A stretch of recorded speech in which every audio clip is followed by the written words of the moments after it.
The reason Jesus died is not to give you money. Stay with me. The reason Jesus died is not to give you money.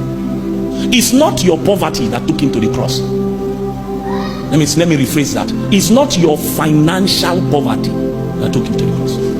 As much as you've been programmed spiritually to think it, it's not your sickness, your physical disease that took him to the cross. It's not cancer that drove Jesus to the cross. It's not growth. It's not arthritis. It's not your body disease that drove him to the cross. Somebody's asking a question. Say, what of the Bible, the scripture that says, by his stripes we were healed? Okay, let's do Bible study.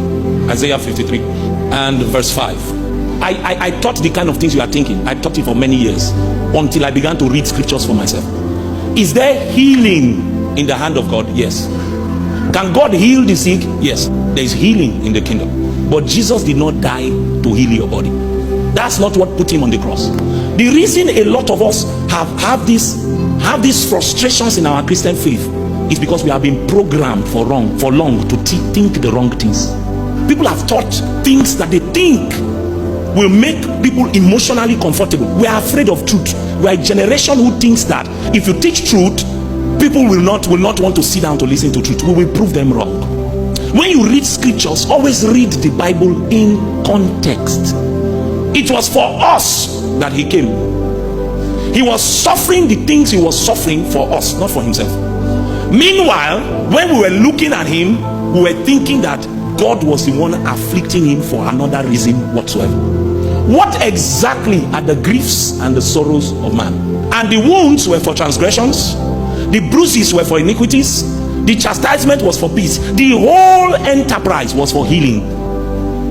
And what was it healing? Your transgressions, your iniquities, and your lack of peace. Not your physical body. Everything that Jesus did, the healing that Jesus brought, was to take away the penalty of sin. You see, this is why some of you are frustrated in your Christian life because you think that God owes you something. The thing that God owes you, he has paid. He has sent his son out of his rich benevolence to die for your sin. That is the primary sickness of man, sin. What took Jesus to the cross is not your physical health. It's the spiritual disease that man was suffering. Peter says that your healing was occasioned to address what? The matter was sin. That's the sin. That's what took him to the cross. And the reason you have now capacity to live in righteousness is because your deviation, your carnality, your corruption has been what? Healed.